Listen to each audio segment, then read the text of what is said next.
Today we do thank you for that. We are going to be watching a few videos of real caregivers and do some knowledge checks along the way. So please let me know if anyone has a trouble hearing me or the videos throughout the presentation. But our time is limited today, so please feel free to write down any questions in the chat or on a piece of paper, and we'll follow up with some of the questions at the end. We'll give plenty of time for questions at the end. And so the learning objectives we're going to go over today, after this presentation, you will be able to identify the role of a caregiver, explain relationship changes that may happen over time while you are caregiving, describe the 5 areas of the person-centered care approach, which is really important concept because you'll see throughout the presentation that not everybody experiences dementia in the same way. Not everybody experiences the same symptoms or reacts the same way when experiencing symptoms. Identifying possible members of a caregiving support team, and list action steps that will help lower caregiver stress, which is really important. So who is considered a caregiver? Basically, if you are taking care of a loved one and you're taking them to their doctors, you're going grocery shopping for them, you're cooking meals for them and helping them take their medications, you are a caregiver. If you've given any kind of time to help a person living with dementia, you are a member of the person's care team. That means that you are a caregiver. And you may not be prepared or ready or have any kind of training in caregiving, and that's okay. It's very common to feel unprepared and oftentimes just be thrown into these positions and caring for our loved ones. So again, so happy that you're here today, and we'll help try to guide you along the way here. So the next thing I want to focus on is being prepared for this role. The good news is there's always a way to empower yourself to take control of your caregiving role and live well as a caregiver. With the right help and support, you can give good quality care while still taking care of your own well-being. Self-care is super important. This is really important because taking care of yourself can lead to a better experience both for you and the person living with dementia. So we're going to do a quick knowledge check, and we'll do these throughout the presentation.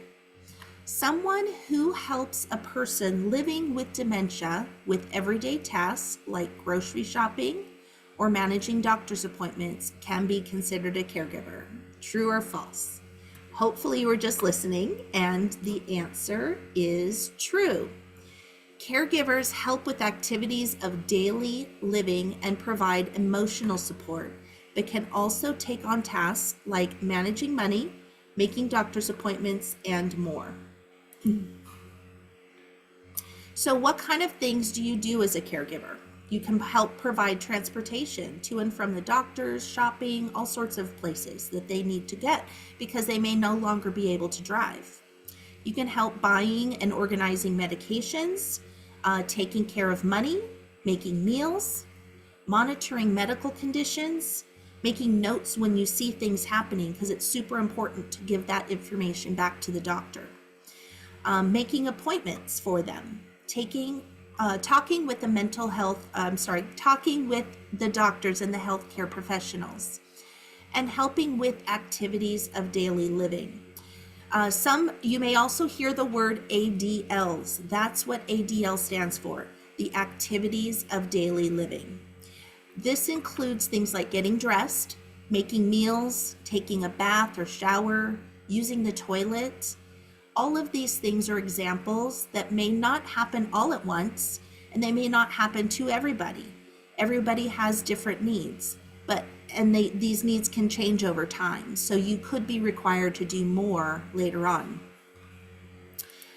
Caregiving in the United States, so you are part of a large group of people living in the United States caring for and around the world, but our statistics here for the United States, that are caring for a person living with Alzheimer's or other dementias. More than 11 Americans provide unpaid care and more than 6 million people are living with Alzheimer's. Family members, friends, or other unpaid caregivers provide the majority of the help to older adults in the U.S. Family members can have different caregiving roles. Some may even help from far away. Although 64% of caregivers across all age groups say that caregiving is stressful, 92% of them say it is rewarding. So even with the stress, we understand the importance of helping our loved ones.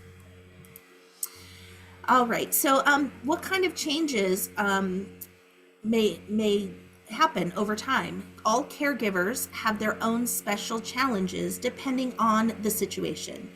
However, there are some common experiences caregivers share. By knowing what these are, you can feel more empowered and prepared for what's ahead. Changes you may experience are things like taking on new or different roles, relationship changes, and intimacy. Oftentimes you're caring for a spouse. So you may find yourself taking on new roles as the person's cognitive abilities decline. They may no longer be able to do certain tasks. For example, they may have trouble putting away the dishes or folding the laundry. They may also have trouble with more serious responsibilities like paying the bills and managing money or legal matters. It's helpful to have honest conversations about the future and put plans in place sooner than later so that you can include the person living with dementia as part of the conversation if possible. This will help you understand what they want, and you will feel better prepared to take on new roles and more confident in making decisions for them when they are no longer able to. I always recommend filling out the paperwork with the doctors, things like PULSE or 5 wishes, so that you can include them in those conversations and know what needs to happen later on for them.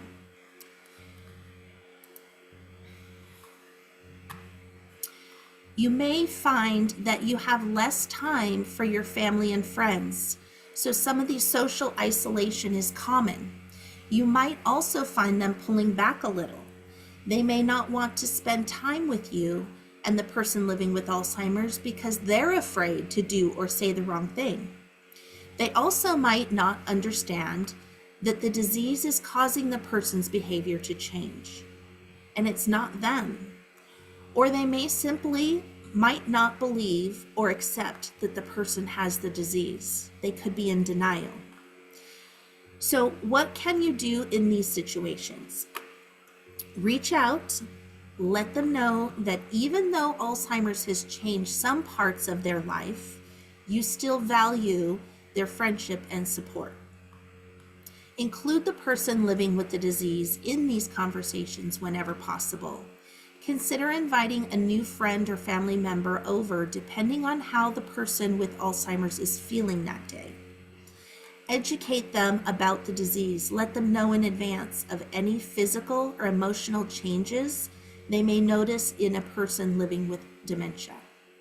Offer them tips about the best way to communicate with the person. For example, in the early stage, you might say something like, "Mom is still able to share her feelings, needs, and desires, but she may need a little extra time to answer your questions." Or if it's more advanced, let them know that as well.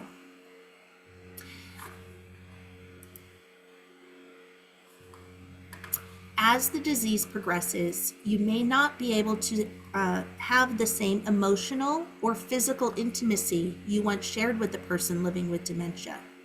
You may feel a lot of sadness over those changes.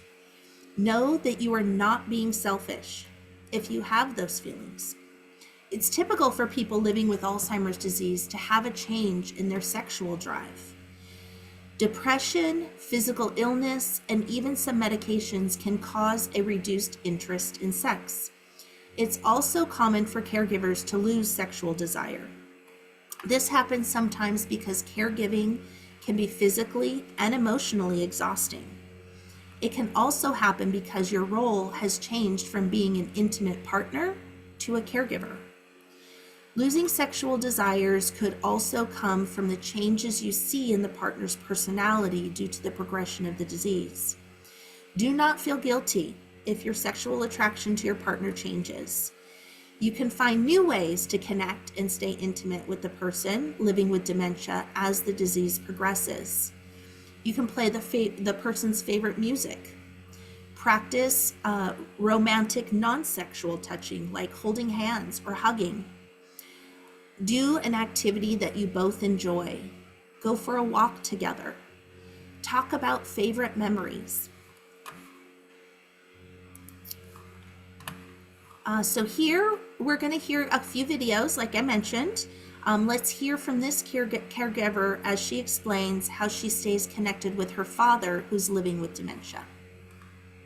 When I think about caregiving for my dad, who's been living with Alzheimer's disease for 13 years, my expectation is not that my dad is going to remember my birthday or know how old I am, but I'm pretty confident that if I show up at his place in his memory care assisted living with some cake, light a candle and tell him, "Dad, today is my birthday," he's gonna smile, give me a hug, and want to enjoy some cake with me.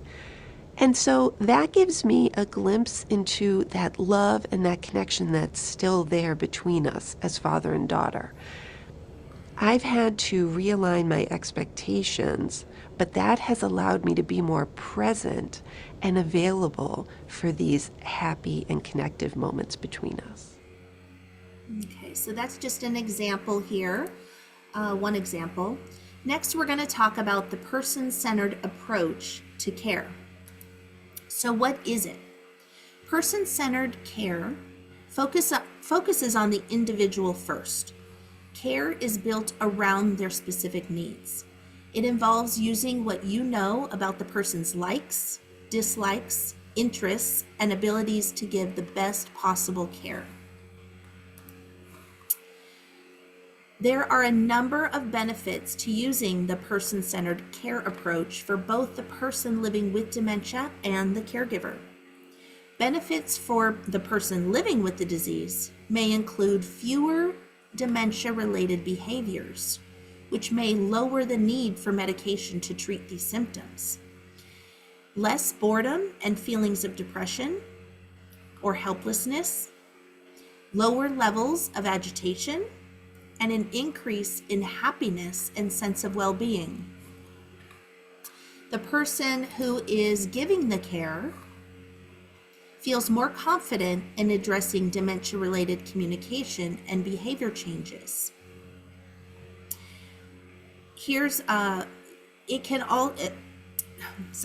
Increase your satisfaction in being a caregiver. Improve your relationship with the person living with the disease, and provide a better quality of life for you and the person in your care. Here are 5 strategies that we can use to take on a person care approach to caregiving. Use your knowledge of the person's likes, dislikes, and preferences. Make sure you can connect in the moment. Help the person take part or meaningful activities, take in part meaningful activities, and focus on the relationship with the person. And obviously, as number 5, create a supportive environment for them. So now we're going to take a break. We're going to break down each one of these steps a little bit further here. Use your knowledge of the person. You might know the person better than anyone, but you may need to learn a little bit more about them in order to provide the best possible care. So as a family member or close friend, you probably know them better than anyone, except that you need to learn more about what their likes and dislikes are. And so consider what makes the person unique. This can include their values, their beliefs, interests, abilities, likes, and dislikes. Keep in mind that their hobbies or interests may change over time as well. And talk to others who are close to the individual living with dementia if you don't know them that well at all. The second strategy is to connect in the moment. Each day can bring on new changes and opportunities for a person living with dementia. It's important to connect with the person in the moment. It can help you find out what they need so you can give them the right support. Here are a few things to help you do this. So first, you might want to try to see the world through their eyes. I know that Lisa's Care Connection does a great virtual dementia tour that I've participated in, and it's fantastic. But this can help you understand how they feel and why they're responding the way they are. See and accept the individual's reality. It may be different from yours. As the disease progresses, focus on feelings, not facts. This is about the person's emotion, how they feel, and the things behind the words that they're using or the actions that they're doing. If a topic bothers or upsets them, then switch to a different one quickly. And you should not constantly try to remind the person that you just told them this. You just want to move on from that and try to, set them at ease. The third strategy is to help make activities meaningful. Every experience and interaction is a chance for you to connect with the person. This is true even as the disease progresses and they no longer remember who you are at times. You can still make them feel better and feel comfortable. Activities should have meaning and purpose for the person living with dementia. It doesn't necessarily have to be doesn't necessarily have to have meaning and purpose for you, but it could be meaningful for them. Take into account their abilities, interests, likes, and dislikes. Give the person choices. This can help them feel respected and successful. Know that the person can feel joy, comfort, and meaning, even when dementia is advanced. That reminds me of when I was visiting my grandmother with my family members. And the more and more we would visit her, the more and more her memory of us would change, and she would get us all confused at first. Then it got to a point when she couldn't remember us at all. But just us visiting her and being there with her put the biggest smile on her face, and we can see that it still made a huge impact to her. So you do want to go with the flow, and you do need to plan every activity ahead of time. The more planning you can do, the better.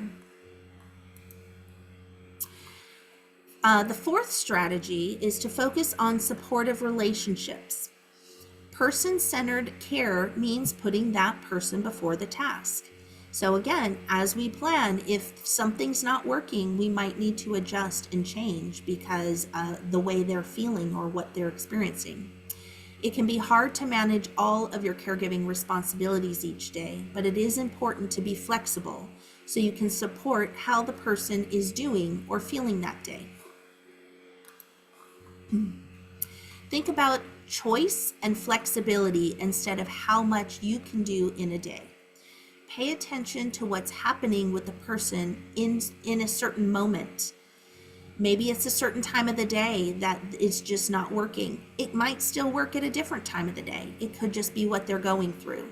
So don't give up. Try different things at different times of the day. But if they are getting agitated or irritated, then move on to something else. Encourage their independence. You want to do activities with them rather than for them. They feel a sense of independence is slipping away, and so they want to still feel as independent as they can and involve them as much as possible. All right, so we're going to hear from Alzheimer's Association expert on celebrating small wins and how even a small activity is a chance to connect and a good use of your time. Caregiving can be difficult, but each day presents us with opportunities and challenges. So it's really important to celebrate those small wins. like providing just the right amount of support to have somebody successfully get dressed by themselves or brush their teeth or even set the table for dinner. Everything that happens throughout the day can be considered an activity. Little things like setting the table or going for a walk and talking about family, or even spontaneously dancing to some music, are all things that happen throughout the day and time well spent. So I want to share, when I would visit with my grandmother, I would see on the wall her dancing with a different person. She was in all the pictures and dancing with different people and just had the biggest smile on her face. She really enjoyed all the activities that they had there. So the last thing we want to focus on is to create a supportive environment.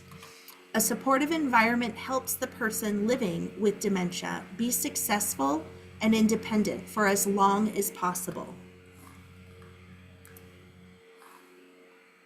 In order to create a supportive environment, talk with the person about what that looks and feels like to them. Think about changes in the home that can increase safety. Suggest activities they like. Keep favorite items where the person can easily see them. Create a calm and soothing atmosphere. And finally, take care of yourself. Don't be afraid to ask family and friends for help if you feel stressed or need a break.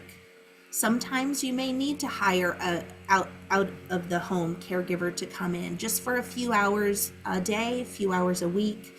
That self-care is super important, but it will help energize you to be able to focus back on your loved one. Which leads me to building a support team around you. We're going to touch a little bit on how to build a support team. You cannot do a good job taking care of someone else if you do not care for yourself. It's important for caregivers to pay attention to their own physical and emotional health. This can help you better handle the challenges of caring for someone living with dementia. For this reason, it is super important to build a support team. And a support team is a group of people who can help you with care responsibilities over the course of the disease. Whether it's in the home or out of the home, maybe they can just help with transportation. The team can help with many different responsibilities. They can also manage to help you make the medical appointments, take them to the grocery store, take them for a walk, just get them out of the house. Whatever kind of help that you can you ask for will help your loved one as well. We will explore this more by looking at the importance of having a support team, who you may want to include, and some tips to help you develop your team. Building a support team, again, is very important. Asking for help is not a sign of weakness. In fact, when you have help, you can be a better caregiver. Some of the benefits of having a support team include getting more done each day, staying active in your own life, and taking time to care for yourself. And having people to help lower your stress. They can step in when you feel there is too much to do, or help if there is an emergency situation. It's always good to know who you can contact in an emergency. I also want to note here that it is important to have a plan for an emergency. Who can you call and how will they help?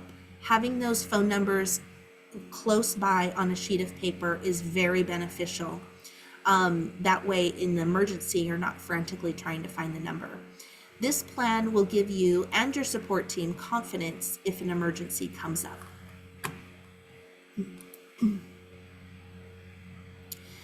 So let's talk about who you should have on your team. Everyone's support team will be different. A team depends on the kinds of relationships and community in your life. Think about family, friends, neighbors, professionals, and others you trust and can rely on. Maybe it's a next door neighbor. Maybe it's somebody they used to do activities with, and maybe they can continue doing those activities together. Keep in mind that the care team may change over time as the disease progresses. Your care team could include family members or close friends. They may live with or near you or even far away. Sometimes even just having that person taking care of things over the phone can help. Neighbors or others who may help with your daily duties.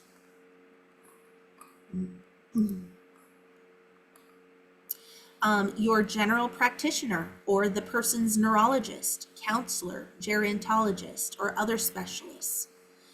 Volunteers from local organizations, members of a faith-based community, or other community members who could help with meals or transportation. Or members of online communities such as All's Connected, an Alzheimer's Association social network platform for people impacted with the disease. There's a lot of resources I'll be able to share at the end with our website and our 800 number as well. So to get started in building your support team, think about what kind of help you need. Then talk with each of the people you would like to have on your team. When you talk to them, be specific. Tell them exactly what you need help with and the timeline that it's going to take to help as well, and what you may need in the future. Try not to take it personally if someone isn't able to help you. They may be afraid of not knowing what to do. And always be sure to show your appreciation and thank them. People will know you value them and will be more likely to help again in the future.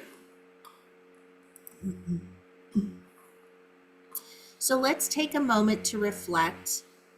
Who are 2 people you would want to be part of your support team? What kinds of help do you need from your team?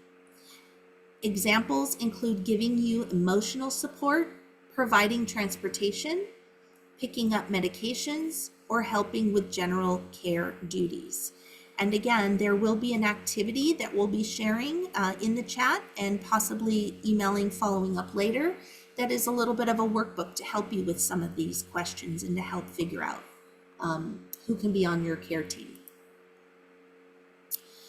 So next, we're going to focus on caring for yourself. It can be hard or seem strange to focus on your own health when you are caring for someone else. But taking care of yourself is very important, as I mentioned. There are some statistics about that, and I think it's 1 in 5 caregivers oftentimes end up dying before the loved one, or taking on other stressful things can happen because of the amount of care. So you do want to make sure to set aside a little bit of self-care time. So here's our knowledge check again.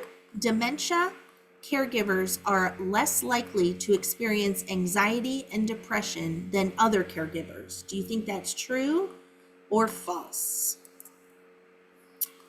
I will answer false. Caregivers of people living with dementia are more likely to experience anxiety and depression than non-dementia caregivers.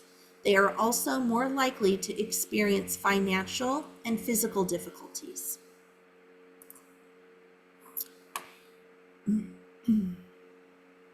So know the warning signs of caregiver stress.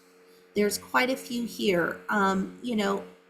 It can still be a grieving process, and there's usually, I think, 4 or 5 steps to grieving, and many of these warning signs are part of that process. People can be in denial. They can be angry about it. They could have social withdrawal. Maybe you stay away from friends and activities that used to make you feel good. You can feel exhausted or depressed or have anxiety. You might be very tired and have trouble doing necessary daily tasks. You might feel more irritable. Your moods might change. This can cause negativity in your responses and actions to others. But again, most importantly, it can cause health problems if you don't take care of yourself.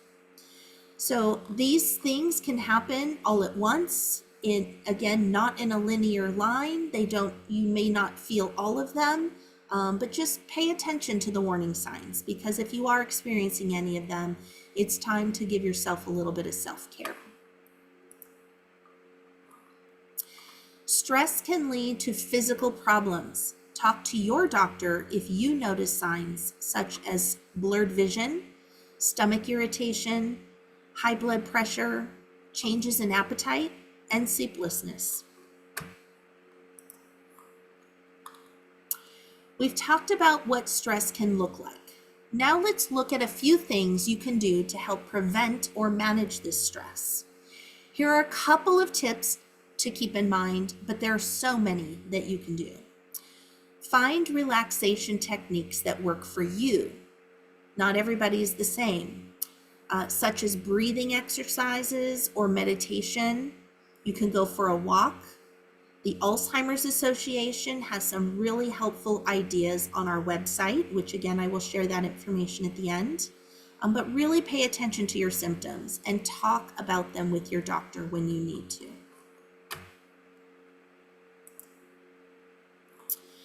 Be realistic.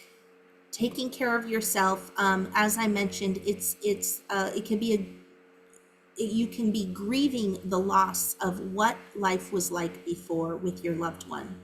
Focus on enjoying the positive times when you have them. Enjoy the good memories.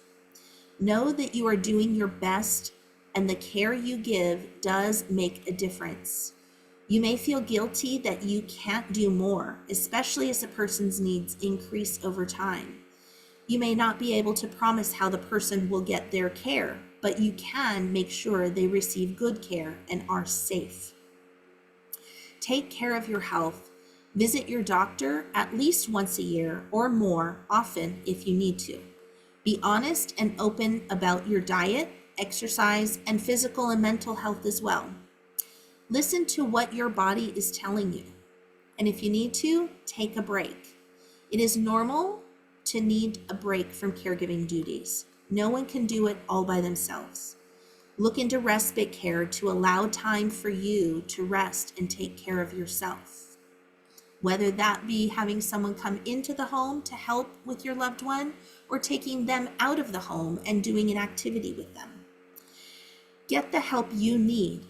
People living with Alzheimer's disease can change over time. Their needs change too. They may require more care than what you can give them by yourself. Learn about community resources and care options. This can include home care services, residential care, or other programs. These options can make the transition easier. And oftentimes, as I've seen many times, the person can be thriving in those environments with you still visiting and being very active. So let's hear from another caregiver here. The advice I would have for others about caregiving is to be kind to yourself, be gentle to yourself, allow yourself to make some errors. Don't judge yourself so hard. Take good care of yourself, eat well, exercise, interact with people outside of the household. Do things that are just for you. Go out to eat sometimes. Go out to eat with a friend or maybe alone. But remember that you have to be the best you in order to take care of your loved one. So it is very, very important that you take care of yourself. So as I mentioned, this is the, just going to briefly show you here what the take-home activity is, and I can't see the chat, but that may be in the chat or it may be coming to you afterwards. But this is an activity to help manage caregiver stress. This activity will help you continue to think about how you can start a plan to reduce stress and make your own health a priority. You'll write down any signs of caregiver stress that you have or may be starting to experience, as well as what triggers your stress. Then write down one thing that you will do in each of these categories. Taking care of your physical health, your mental health, and having the advantages with resources. So, the benefits of being a caregiver, we've talked a lot today about the challenges associated with caregiving, but it can also be a very rewarding and positive experience. Let's hear from a few more caregivers about their experience. My mom loves to hug. You know, we're huggers. And so my mom is very much, and even now, she will, they're getting into bed at night. You gonna give me a kiss tonight? Can I get a kiss? And she'll kiss me. But often what keeps me pumped and what keeps me going as well, my mom tells me, I don't care what type of day or what she's done, she often says to me, I love you so much. Thank you for taking care of me. And that means, especially there's sometimes when it's been a hard, long day. And at the end of that day, she'll look up and she'll say, thank you so much. I appreciate you for taking care of me. And that makes it all worth it. It's like everything else, nothing else matters. It's like, hey, you know what? And that's the best feeling in the world, because when you're caring for somebody who can't necessarily tell you what's going on, to have them to say, I love you, I appreciate you, it makes it all worth it, because it lets you know that you're doing something right. So thank you so much. I hope you've enjoyed this first session of Foundation of Caregiving. If you have any questions, please put those in the chat, and Savannah or I will be happy to address them. And I hope you do take advantage of all the additional training and modules that we have. So thanks for being here today. And I did want to, I said I would follow up with the website that we have, as well as the 800 number. I thought I had it handy, but I don't. So the website is alz.org. And the 800 number, Savannah can put in the chat for you. But it is a 24-hour hotline in all languages. I just met with the team that is part of our 24-hour hotline, and they're amazing. They will take notes. So if you need to call multiple times, you don't have to start from scratch. If you have any kind of questions or anything that will help you or your loved one, please call that number any time of the day or night. If you're in the middle of the night, racking your head, trying to think of something, give them a call. So let's go ahead and take a look. Did you see any questions in the chat, Savannah, that I needed to address? Yeah, there are a couple. There's one that says, I want to attend all, I think meaning all the classes. By the way, I registered and did not receive the link to the class. Well, I guess I'm not sure how you attended to get into this class, but we are trying to actively make sure that you are receiving the links for the classes. Let's see. Someone has mentioned that it's hard for them to get their loved one to bathe. That is a very, very common issue. I don't know if you want to speak to it, Teresa, or if you would like me to speak to that issue. Well, I do want to say oftentimes it's hard for us to get them to do anything because of that independence. They truly feel like I could do it on my own.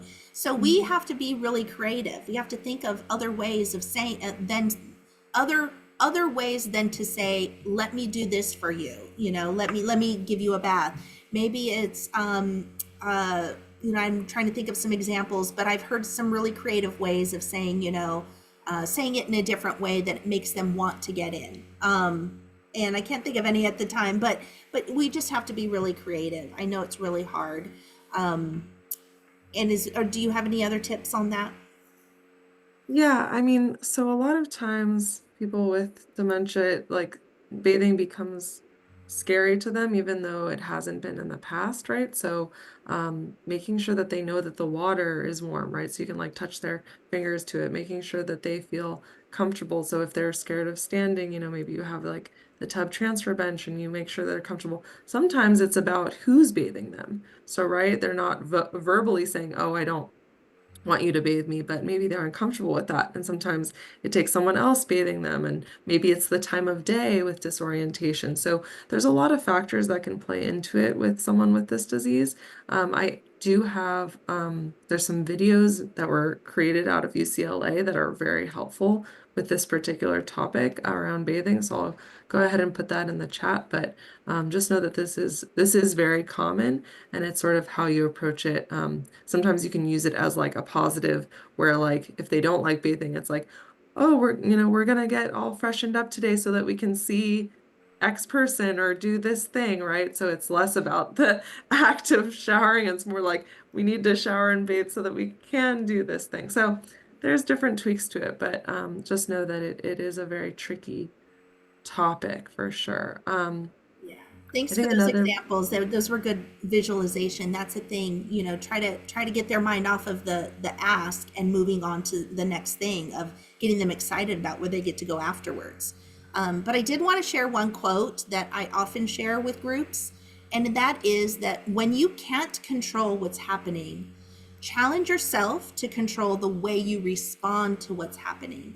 And that's where your power is, because, oftentimes I will see, and you kind of feel like you're in that battle of, repeating the repetition. You're repeating, you're repeating, you're repeating. And we're getting frustrated because we realize they're repeating it. They don't know they're repeating it. It's new to them. And rather than battling and saying, you told me that already, you told me that already, you just have to absorb the fact that, okay, I can only change the way I'm responding to it. So let's try to redirect. Let's try to do something different. But again, that self-care will help you, give you the tools you need to stay calm in these stressful situations. Yeah, no, thank you, Teresa. Yeah, it unfortunately becomes a lot on the caregiver, yeah, to readjust how they approach it. Another question we had was, do I need to sign up for the additional classes in the series, or will I automatically get the links by email?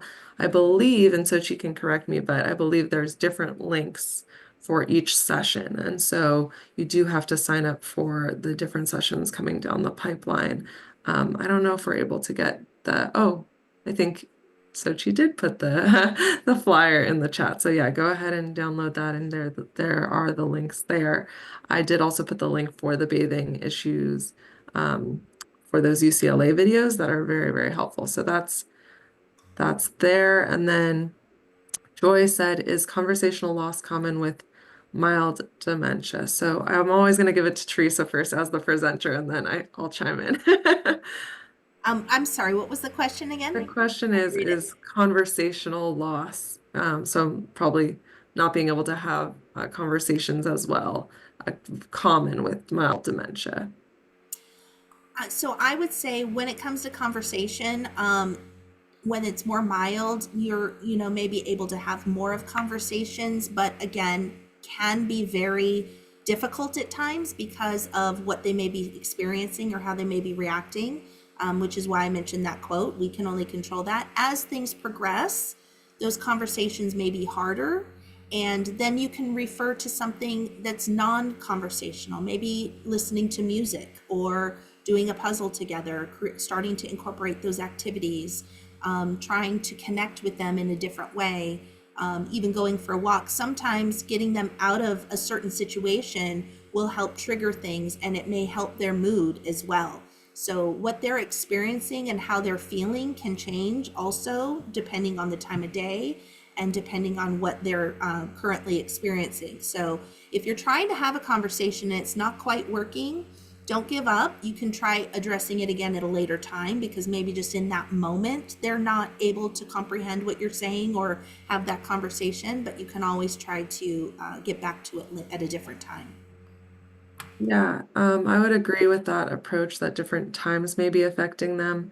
With mild dementia, it really depends on the individual, right? So we say that if you meet one person with dementia or Alzheimer's, right, you're meeting one person with that disease. And so you might have one individual that in the early stage, they're really struggling with following conversations and forgetting words and not being able to follow the train of thought. And you might have other individuals that are much better at that and can keep that up quite a bit more. And so it really does depend. But if you are seeing a loved one with some type of impairment as it pertains to conversations, just giving that person more time. I think Teresa mentioned this in the presentation, is the time and the patience is going to be key, right? So whereas, before it's quick back and forth, right? There's going to be a lot more time that needs to be there in order to have conversation. It needs to be sort of shorter, less long, right? Monologues. It needs to be, clear cut, short phrases so that they can understand it and be said at a slower rate as well, right? So just thinking about how you would approach it. There are some tips and tools on effective communications that we have as well around this type of issue if you're interested. Let's see. So I think I don't there, see any specific questions, but I would be remiss if we don't mention the fact that all of the advances that we're currently going through with the Alzheimer's Association, and the medicines that are out there now, the better you can diagnose, the better the earlier you can diagnose and get have the conversation with your doctors about any medications that are out there. There are many, many medications that they're coming up with now that are kind of pushing it down the road. There's no cure yet. We're still working on that. There's some great advances and things out there that are still being researched and studied and tested. But right now there are medications for early diagnosis that will help kind of push everything down the road so that hopefully one day when we do get the cure, maybe you'll be appropriate to have those kinds of medications. So it's always important to talk to your doctor about that and to see if your loved one could potentially benefit from these drugs that are currently in the market. Yeah, so yeah, what Teresa's talking about is very important. So if you don't have an accurate diagnosis right now, it is very imperative that you do go seek that out so that you can get out in front of this. Because what Teresa's mentioning is that we do have FDA approved drugs for those who are in the early stage only. And so the hard part is you don't know how long they're going to stay in the early stage of this disease before they progress. And so we do want to catch people to make sure to see if there is anything out there that we can do to slow down the progression of this disease. But also there's other medications that help with symptoms and different things. And it just helps you get a better assessment of the full picture of the behaviors of why they may be doing the certain things they're doing. So a very good plug there, Teresa, having just come out of our conference. I I know just that's came out of the conference. I just got all the updates. I'm like, I can't not tell these people about this stuff. yes, it's all So very, there's some very amazing important. things coming down the road. And if you ever have questions, you can always go to our website. A lot of information about those medications are there. And again, the 24/7 number can help as well. Definitely. Yeah. And I just want to say thank you again to Lisa's Care, who's pushed this out heavily. We definitely want to see all of you back for the rest of the series, which is going to be the last Tuesday of every month, same time, 12 to 1. And Teresa's going to be our presenter, which we're really excited for the whole session. And we also need to thank the Foundation for Senior Services for pushing this out as well. We'll get their information in the chat, and they are really an amazing hub for caregivers, for seniors.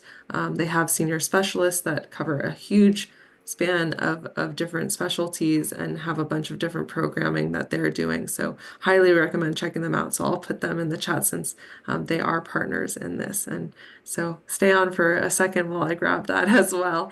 But yeah, Teresa, any last words from you or Sochi? Yeah, no, I just thank you everybody for coming. I am a huge supporter and advocate for Alzheimer's Association. I know it impacts so many lives. And so thank you for being here. Thank you for learning a little bit about today. I encourage you to continue to come to these series, take a look at the website, see what other series may be out there for you to take a look at. There's some really great presentations that we do on healthy living and tips to best equip ourselves as well to avoid the disease. And so there's a lot of great resources that not only Alzheimer's Association, but Lisa's Care Connection and the senior resource group that we mentioned can provide for you. So thank you for being here.